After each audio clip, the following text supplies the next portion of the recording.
मंदिर में अगर दिया लगाने जा रहे हो, बाती लगाई है आपने मंदिर के अंदर, तो कुछ देर बैठिए, कुछ देर स्मरण करिए।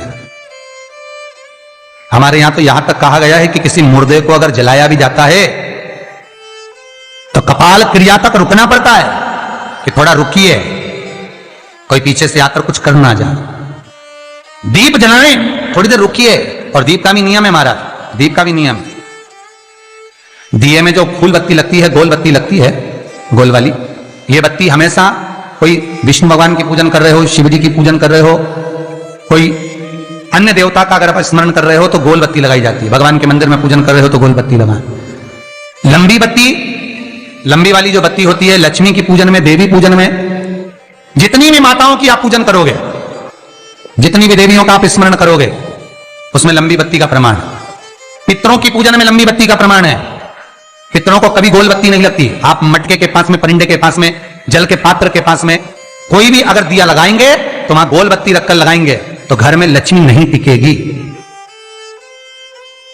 कई लोग कहते हैं कि परिंदे के पास, मटके के पास में, पानी के स्रोत के पास में जहां जल भरते हैं, हंडा रखते हैं, टंकी रखते हैं, वहां पर मटके के पास बत्ती लगाओ, दिया लगाओ, पितर शांत रहेंगे। तो पितरों को शांत करो, मना नहीं है, पर दिया लगाने का नियम है कि पितरों को अगर आप दिया लगा रही हो मटके के पास, परिंदे के पास, या अमावस्या के दिन पितरों के लिए अगर दीप लगा रही हो तो गोल बत्ती अगर लगाओगी तो कार्य कभी सफल नहीं होगा।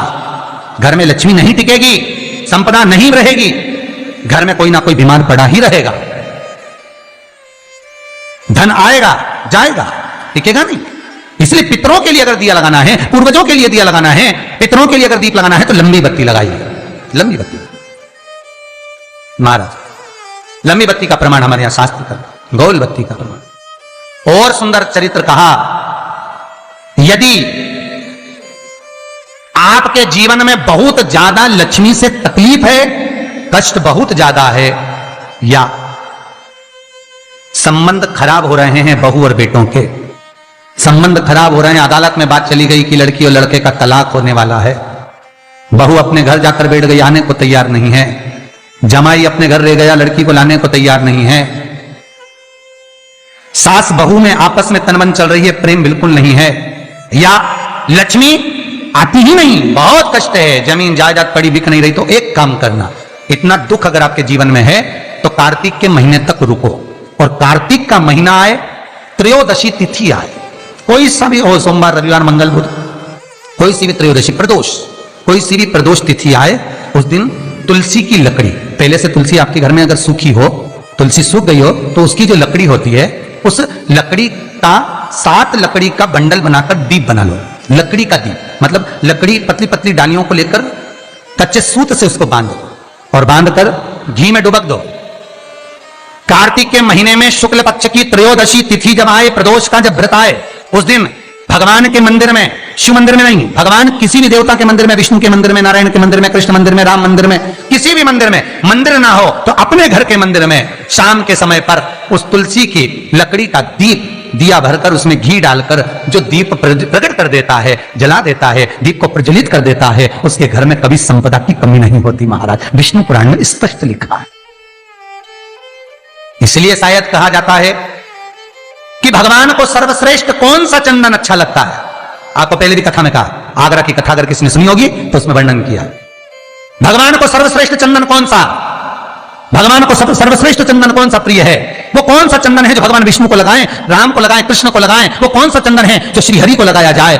तो जीते जी भगवान विष्णु एक बार गले लगाते हैं, उसको कहते हैं हरि चंदन। कौन सा चंदन है? हरि चंदन। हरि चंदन बाजार में नहीं मिलेगा, हरि चंदन आपको बनाना पड़ेगा। कैसे बनाना है?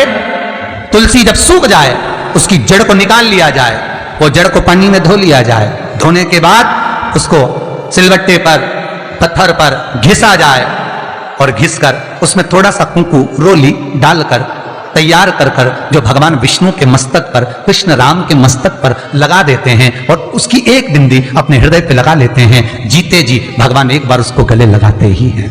हरि चंदन प्रियता। जैसे शिव महापुराण में रुद्र चंदन का भाव है, शिव महापुराण में रुद्र चंदन का प्रमाण दिया जाता है। अगर आपने लिंग पुराण पढ़ी हो तो उसका 5वां स्कंद अवश्य पढ़िएगा महाराज, और शिव महापुराण अगर पढ़ रहे हो तो उसका कुमार खंड पढ़िएगा जिसमें रुद्र चंदन का प्रमाण है। रुद्र चंदन कैसा? रुद्र चंदन का प्रमाण कैसा?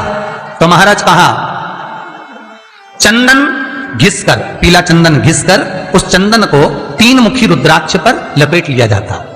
3 मुखी रुद्राक्ष पर उस चंदन को लपेटा जाता। लपेटोगे उसके बाद उसको ऐसा गोल करोगे तो एकदम चिकना हो जाएगा, एकदम चिकना, ठीक है, एकदम चिकना हो जाएगा। और उस चंदन को आप शिवरात्रि के दिन, और कोई से भी महीने की शिवरात्रि, किसी भी महीने की हो, सब फलदायी होती है।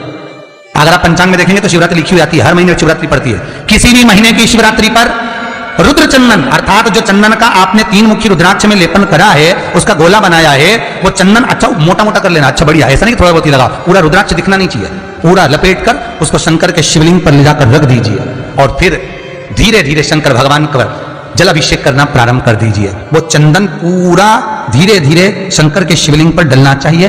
शंकर के मूल मंत्र श्री शिवाय नमस्तुभ्यं का जाप करिए। यह कहलाता है रुद्र चंदन।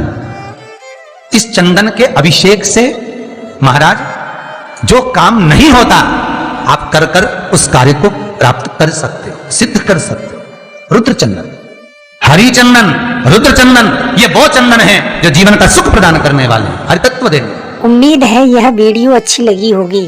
अच्छी लगी हो तो इसे जरूरतमंदों के साथ जरूर शेयर करें ताकि वे भी इस उपाय से लाभ उठा सकें। धन्यवाद। श्री